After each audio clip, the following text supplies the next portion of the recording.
না, এটা মিষ্টিটা না, এটা হচ্ছে সুদ পাট, এটা তিতার।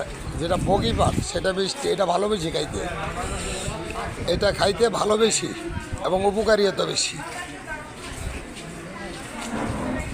দুধ থেকে শুরু করে কাঁঠাল, বেল, বাঙ্গি, দেশি পাটের শাক, বেল, করলা, আম, ঝিঙ্গা, ধুন্দল, লিচি, কলা, কাঁঠাল সমগ্র কিছুই রাস্তার পাশে সুন্দরভাবে পাওয়া যেতেছে। মালিক ভাই ভিডিও